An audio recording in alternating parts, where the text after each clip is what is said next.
mug, enjoying himself, drinking a little Bud Light.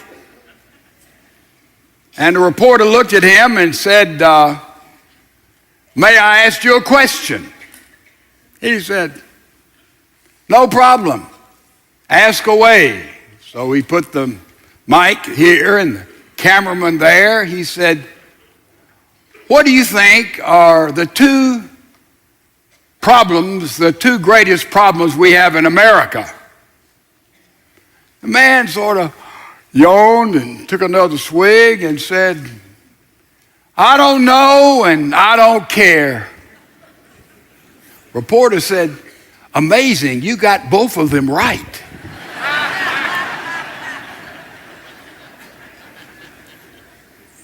That's our problem, ladies and gentlemen.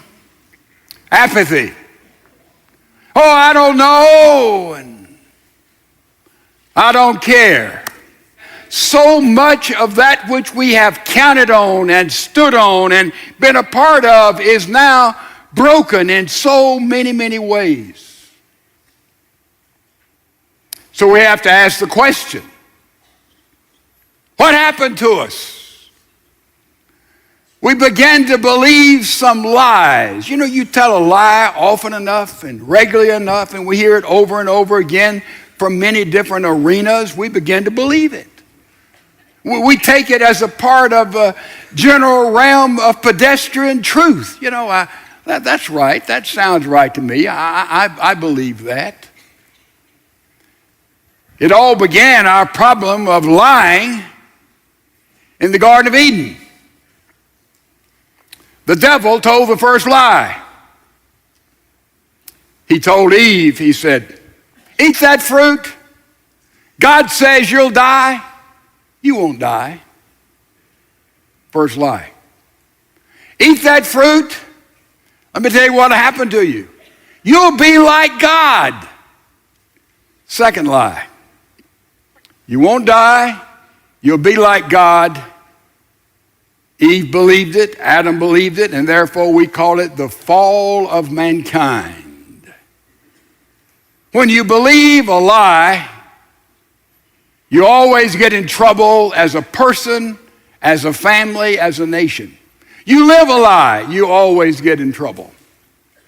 Lying is absolute. Lying moves into the moral realm, and nobody much debates with the fact that a lie is deadly. So I want to deal with some lies. And the one I want to deal with today is this. You can't legislate morality. Now, we've heard that so much, a lot of us say, sounds right to me. Sounds like what everybody is saying. It sounds like what we bought into. Let me say up front, my thesis is morality is always legislated. That's my thesis. Morality is always legislated. So we've got to ask the question, do we legislate my morality or your morality? The truth is, we don't legislate either one. We legislate our morality. Let's look at the first part of the Declaration of Independence. Look on your screen if you would. I want us to read this together. Could we do that? Here we go. "We hold these truths to be self-evident, that all men are created equal, that they're endowed by their Creator with certain unalienable rights, that among these are life, liberty, and the pursuit of happiness, that to secure these governments are instructed among men, deriving their just powers from the consent of the governed." That will stay on our screen for a while. Let's sort of see exactly what Thomas Jefferson penned. Now, this is a Declaration of Independence. And remember, this follows by 25 specific charges against the King of England. In other words, those 13 colonists were saying that the king is not legislating and dealing with us in a moral fashion. And there's all those specifics Not only taxation without representation, but they enumerated 25 different charges of exploitation of the people and brutalizing the colonies. And therefore, the rationale was built on this premise that because we have been treated immorally, we are going to revolt. This was the beginning of the Revolutionary War. In legal documents, we're going to revolt and establish our own nation. Now notice the basis upon which America, the United States, beginning with those 13 colonies, were founded. It was founded upon, look at the key words in this, look at your screen. We hold these truths to be self-evident. It's built in mankind. That all men are created equal. It's built in. They are endowed. We have this inside of us by our Creator, by God. We have unalienable rights. Unalienable means we are born with privileges that we cannot acquire ourselves and we cannot give away. We're just born with this stuff within us. Within us. It is called natural law. It is called the law of nature. Now, every government is founded either upon, and this was a debate I'm sure our forefathers had, will we establish a secular government that is totally godless? Many nations have a secular government. China, Russia, and they have established the framework of their government on the secular principles that are godless based upon the opinion and the ideas of the rulers.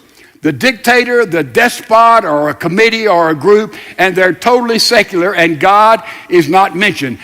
Many governments are based on a secular foundation. America, the United States, is not. Those 13 colonies were not established as a secular people.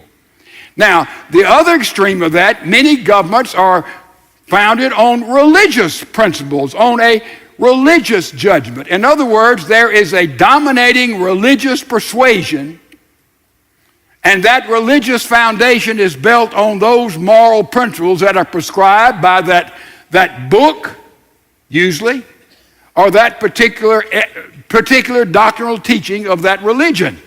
And a lot of nations are founded on a religious basis. You go to Iran, Sharia law. You have church and state all one. When Jesus was born in Israel, you have a theonomy was there, or a theocracy was there, and church and state was one. The nation was governed and ruled by Old Testament law. That's what Jesus went into.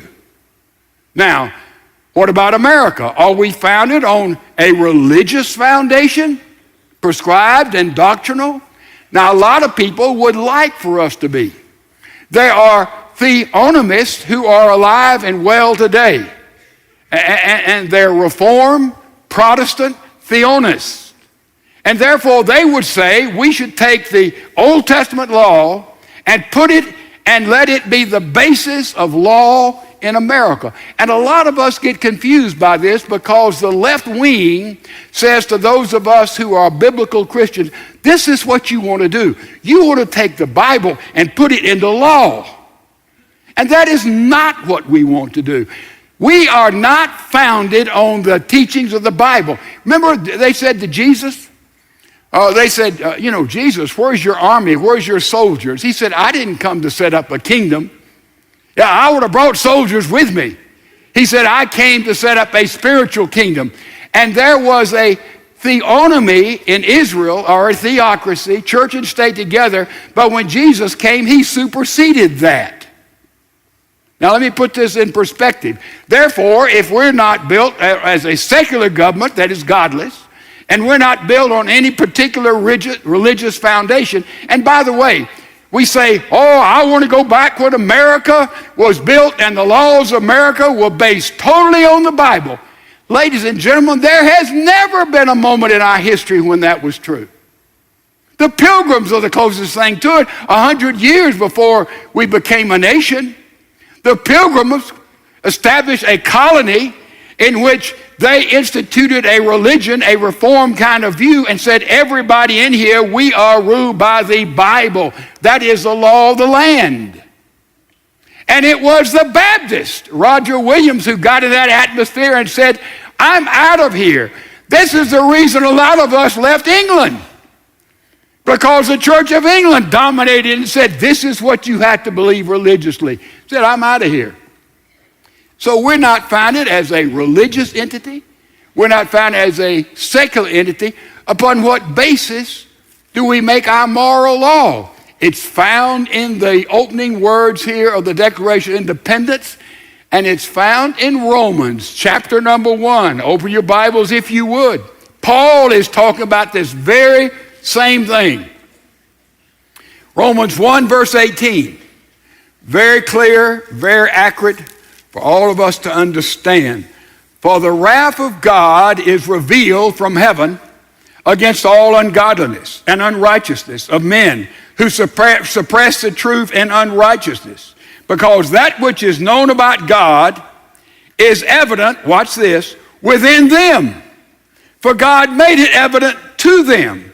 For since the creation of the world, God's divine attributes, his eternal power and divine nature have been clearly seen, being understood through what has been made, so that they are without excuse. For even though they knew God, they did not honor him as God or give thanks, but they became futile in their speculations, and their foolish heart was darkened. Look at Romans chapter 2, verse 14. For when Gentiles who do not have the law, the Decalogue, the law of Moses, do instinctively the things of the law, these, not having the law, are a law to themselves, verse 15, in that they show the work of the law written in their hearts, and their conscience bearing within, and their thoughts. There it is. There it is. Now, what am I saying? Don't want to be confusing here. There is a realm of natural revelation. The Bible is special revelation. It is for the church. It is for believers. But in civil government, our nation is built on natural revelation, illustration. Some of you remember reading about the Nuremberg trials. The Nazi war criminals were tried. In that trial, their defense was, we did not break a single law of Germany. They broke no secular laws. They simply followed obedience. They stood in line. We broke no laws. How can you accuse us of these heinous crimes? We're not guilty. We just followed the law of Germany. And the judges there, one from Houston, Texas, incidentally, stood up and they said, look, you broke no law of Germany, but you broke a higher law, which is natural law that is given to all humanity. It is that natural law. That is the principles upon which our government is based. Now, you say, well, what's the difference between that and the biblical law? Listen, the Ten Commandments are true, even though they were not even written in the Bible. We know this, that most of them are universal in their application.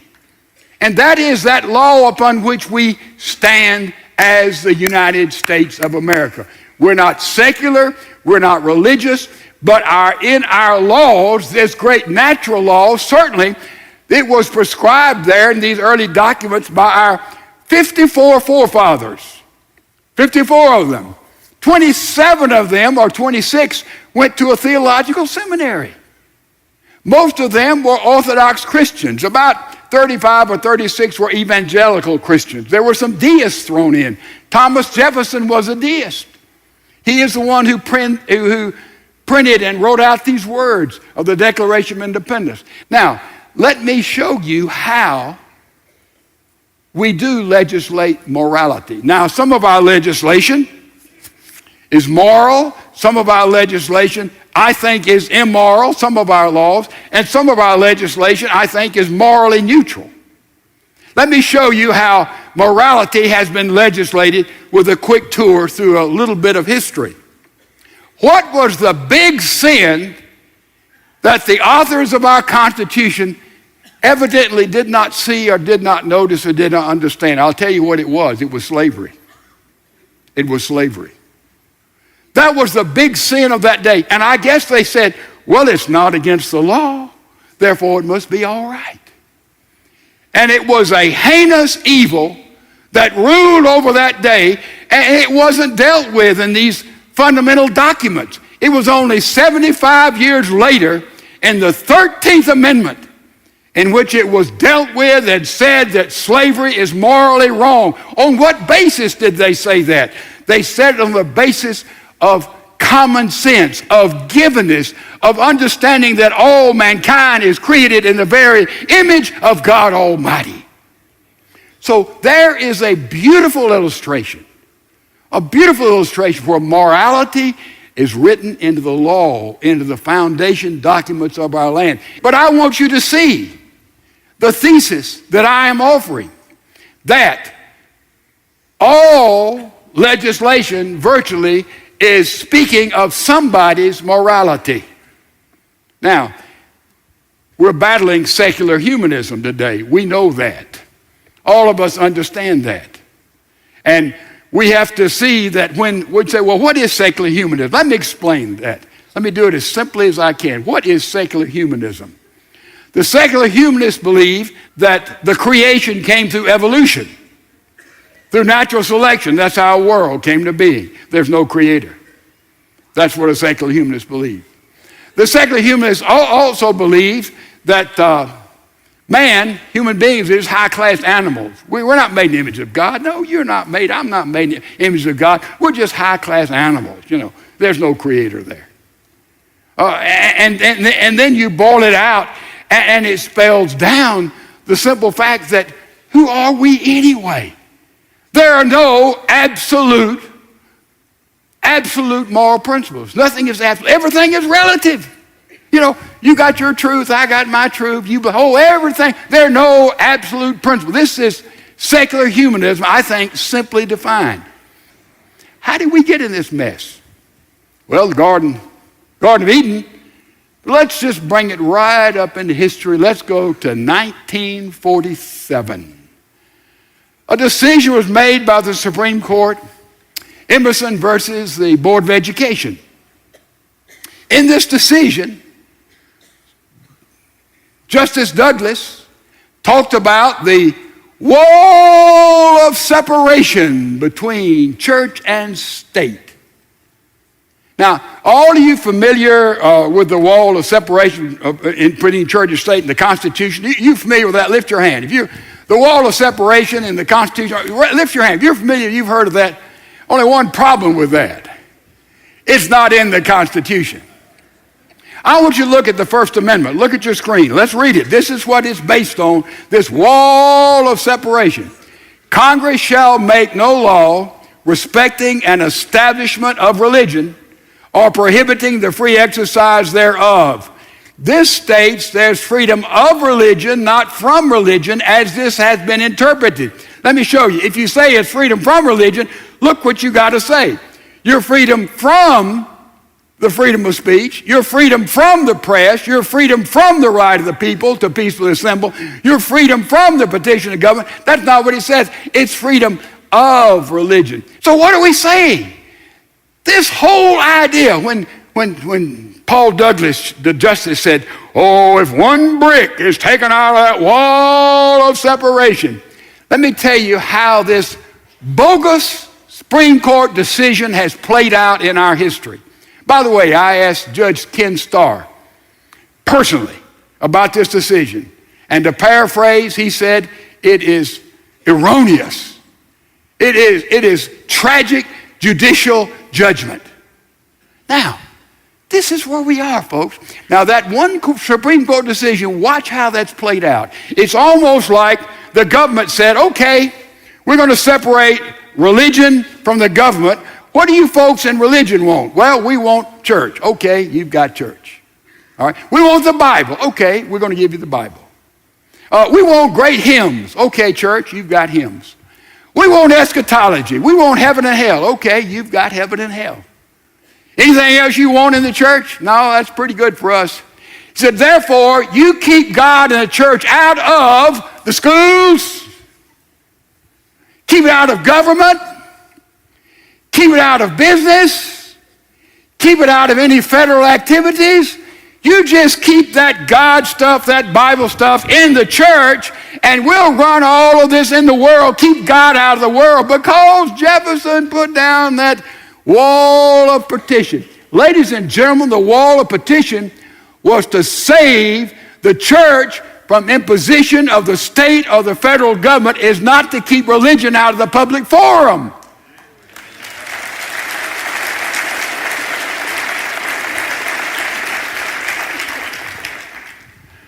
So here we are. And we're battling this all the time. Did you read about the VA, the Veterans Administration, or the administration? They decided that we shouldn't have Bibles in our VA hospitals. No religious material. Man, there was a groundswell of the people, and they backed up on that one. Well, come to our own area here. We have a Houston National Cemetery.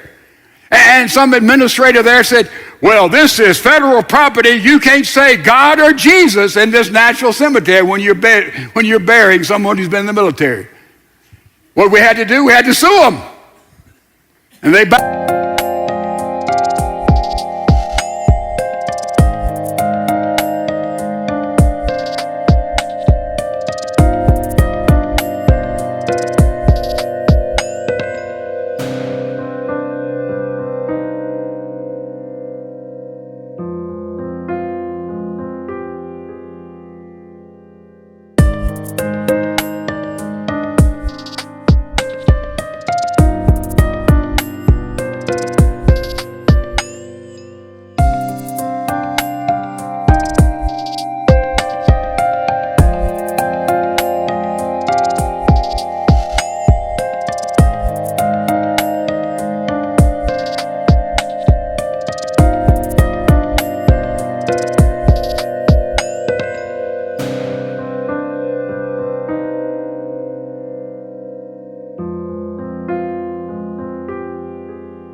up because it won't stand under the light of day. This kind of prejudice against God in the public arena. Ladies and gentlemen, understand we're dealing with secular humanists who want to take God out of everything except lock him up in the church. Lock him up in the church. And this is one reason we have so much moral confusion in this hour.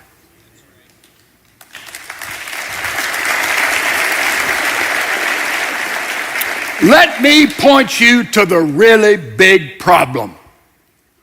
I want you to see a picture of my granddaughter, Becca. She's 4 years old. My youngest grandchild. Got 10. She's the youngest. That was made in August, and she had dressed herself. Obviously. This past week, she'd been in a Bible study group, I guess right here in this church, Keith. And they'd learn a little verse in Scripture. You know, when Eli and Samuel and Eli told Samuel when he heard voices in the night, he said, that's God speaking to you. That's God speaking to you, Samuel. When you hear that voice, you just say, speak, Lord, thy servant heareth. Or in modern translation, speak, God, your servant is listening. And so she was, little Becca, quoting this verse to her mother, Danielle. And Danielle said, Becca, are you a servant of God? She said, no. And she said, well, Becca, why are you not a servant of God? And she said, well, I don't want to do what God tells me to do. I want to do what I want to do.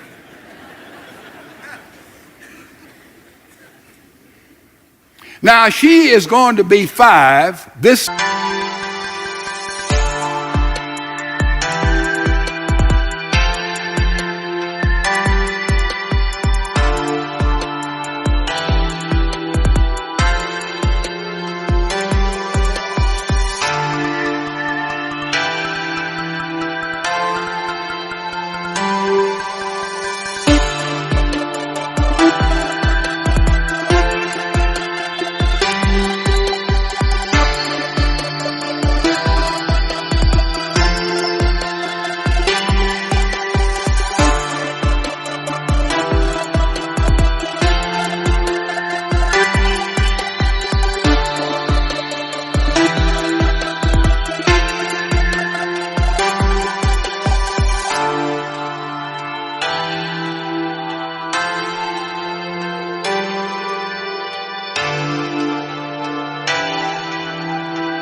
Saturday. But that's not going to help her. Legislated. Therefore, whom we put in office is important. But the most important thing is whom we allow to live in our lives and our minds and our hearts. It begins with, guess what? If my people who are called by my name will humble. The operative word is humility. That comes with brokenness. And it's through our humility and our brokenness that it is our prayer that he will once again build into America a God-fearing nation. Ladies and gentlemen, when the government fears the people when they step out of line, that's healthy.